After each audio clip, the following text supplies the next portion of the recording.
ओम शांति। 7 दिसंबर 1983 की अव्यक्त मुरली। हेडिंग है श्रेष्ठ पद की प्राप्ति का आधार। मुरली। मुरलीधर बाप दादा अपने मुरलीधर बच्चों के प्रति बोले, आज मुरलीधर बाप अपने मुरली के स्नेही बच्चों को देख रहे हैं कि कितना मुरलीधर बाप से स्नेह है और कितना मुरली से स्नेह है। मुरली के पीछे कैसे मस्त हो जाते हैं। अपनी देह की सुध बुध भूल देही बन विदेही बाप से सुनते हैं। जरा भी देहधारी स्मृति की सुध बुध नहीं। इस विधि से मस्त हो कैसे खुशी में नाचते हैं। स्वयं को भाग्य विधाता बाप के सम्मुख पद्मा पदम भाग्यवान समझ रूहानी नशे में रहते हैं। जैसे जैसे यह रूहानी नशा मुरलीधर की मुरली का नशा चढ़ जाता है तो अपने को इस धरनी और देह से ऊपर उड़ता हुआ अनुभव करते हैं।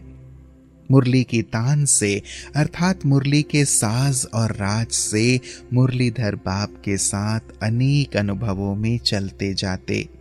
कभी मूल वतन, कभी सूक्ष्म वतन में चले जाते, कभी अपने राज्य में चले जाते, कभी लाइट हाउस माइट हाउस बन इस दुखी अशांत संसार की आत्माओं को सुख शांति की किरणें देते।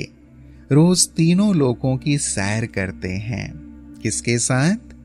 मुरलीधर बाप के साथ। मुरली सुन सुन अतीन्द्रिय सुख के झूले में झूलते हैं। मुरलीधर की मुरली के साज से अविनाशी दुआ की दवा मिलते ही तन तंदुरुस्त मन दुरुस्त हो जाता है। मस्ती में मस्त हो बेपरवाह बादशाह बन जाते हैं। बेगमपुर के बादशाह बन जाते हैं।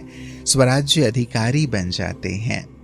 ऐसे विधि पूर्वक मुरली के स्नेही बच्चों को देख रहे थे। एक ही मुरली द्वारा कोई राजा कोई प्रजा बन जाता है, क्योंकि विधि द्वारा सिद्धि होती है। जितना जो विधि पूर्वक सुनते उतना ही सिद्धि स्वरूप बनते हैं। एक है विधि पूर्वक सुनने वाले अर्थात समाने वाले, दूसरे हैं नियम पूर्वक सुनने, कुछ समाने कुछ वर्णन करने वाले, तीसरों की तो बात ही नहीं। यथार्थ विधि पूर्वक सुनने और समाने वाले स्वरूप बन जाते हैं। उन्हों का हर कर्म मुरली का स्वरूप है। अपने आप से पूछो, किस नंबर में है, पहले व दूसरे में?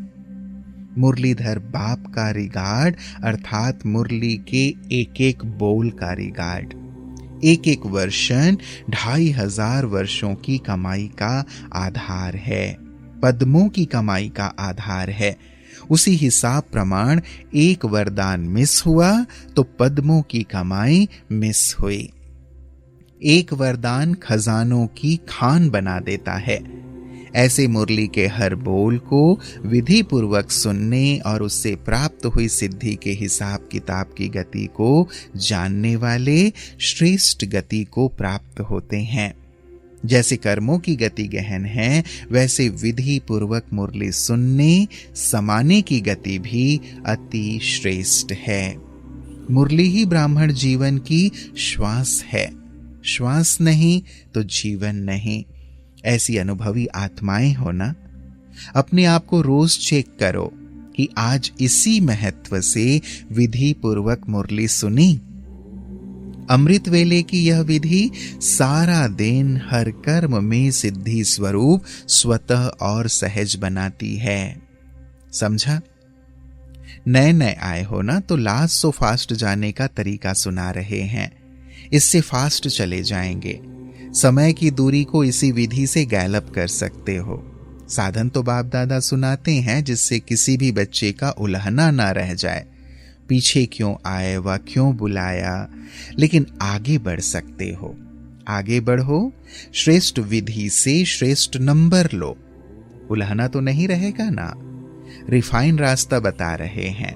बने बनाए पर आए हो, निकले हुए मक्खन को खाने के समय पर आए हो।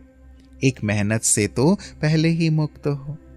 अभी सिर्फ खाओ और हजम करो। सहज है ना?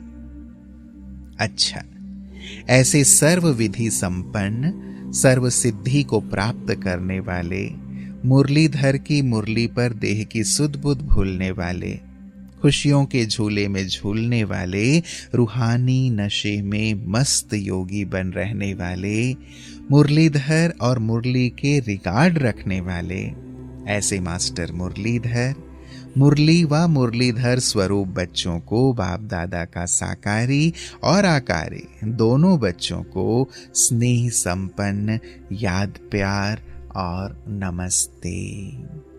ऐसे प्रतिदिन हमें मुरली सुनाकर, मुरली से सुंदर शिक्षाओं से श्रृंगारित करने वाले प्राणेश्वर मुरलीधर बाबा को याद, प्यार और नमस्ते नमस्ते नमस्ते बाबा।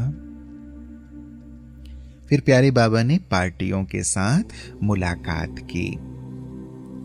सदा एक बाप की याद में रहने वाली, एक रस स्थिति में स्थित रहने वाली श्रेष्ठ आत्माएं हो ना। सदैव एक रस आत्मा हो या और कोई भी रस अपनी तरफ खींच लेता है, कोई अन्य रस अपनी तरफ खींचता तो नहीं है ना। आप सबको तो है ही एक, एक में सब समाया हुआ है। जब है ही एक और कोई है नहीं तो जाएंगे कहां? कोई काका मामा चाचा तो नहीं है ना। आप सबने क्या वायदा किया? यही वायदा किया है ना कि सब कुछ आप ही हो। कुमारियों ने पक्का वायदा किया है, पक्का वायदा किया और वरमाला गले में पड़ी। वायदा किया और वर मिला, वर भी मिला और घर भी मिला, तो वर और घर मिल गया। कुमारियों के लिए माँ बाप को क्या सोचना पड़ता है? वर और घर अच्छा मिले। तुम्हें तो ऐसा वर मिल गया जिसकी महिमा जग करता है। घर भी ऐसा मिला है जहां अप्राप्त कोई वस्तु नहीं, तो पक्की वरमाला पहनी है। ऐसी कुमारियों को कहा जाता है समझदार। कुमारियां तो हैं ही समझदार। बाप दादा को कुमारियों को देखकर खुशी होती है, क्योंकि बच गईं। कोई गिरने से बच जाए तो खुशी होगी ना। माताएं जो गिरी हुई थीं, उनको तो कहेंगे कि गिरे हुए को बचा लिया, लेकिन कुमारियों के लिए कहेंगे गिरने से बच गई। तो आप कितनी लकी हो। माताओं का अपना लक है, कुमारियों का अपना लक है।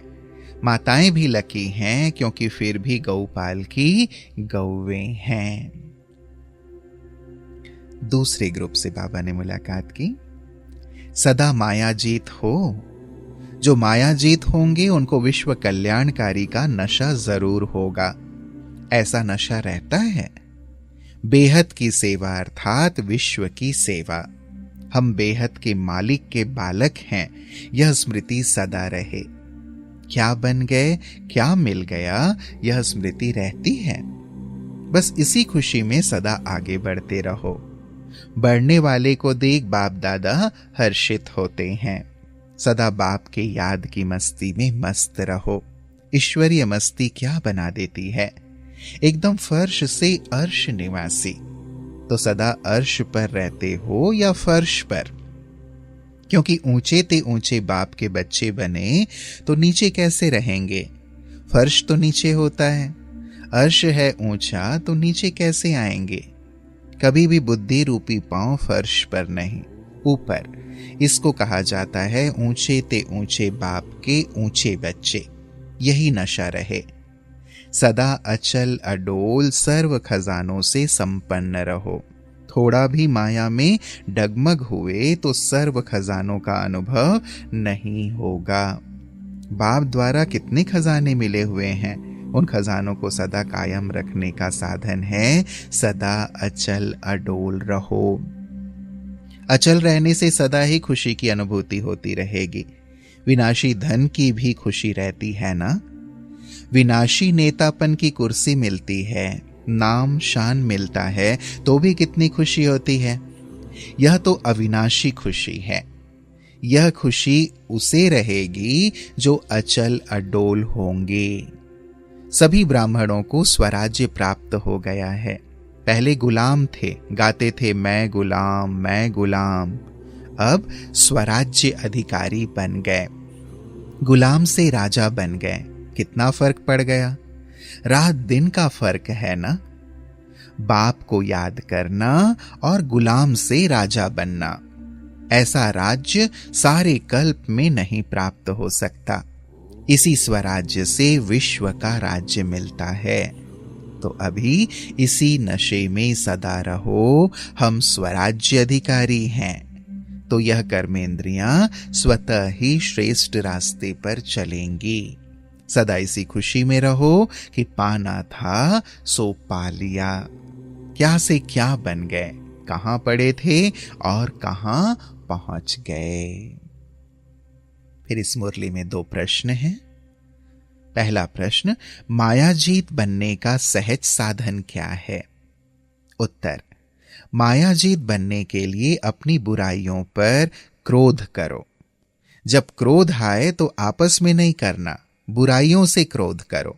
अपनी कमजोरियों पर क्रोध करो तो मायाजीत सहज बन जाएंगे। दूसरा प्रश्न, गांव वालों को देख बाप दादा विशेष खुश होते हैं, क्यों? उत्तर, क्योंकि गांव वाले बहुत भोले होते हैं। बाप को भी भोलानाथ कहते हैं। जैसे भोलानाथ बाप वैसे भोले गांव वाले। तो सदा यह खुशी रहे कि हम विशेष भोलानाथ के प्यारे हैं। अच्छा, ओम शांति।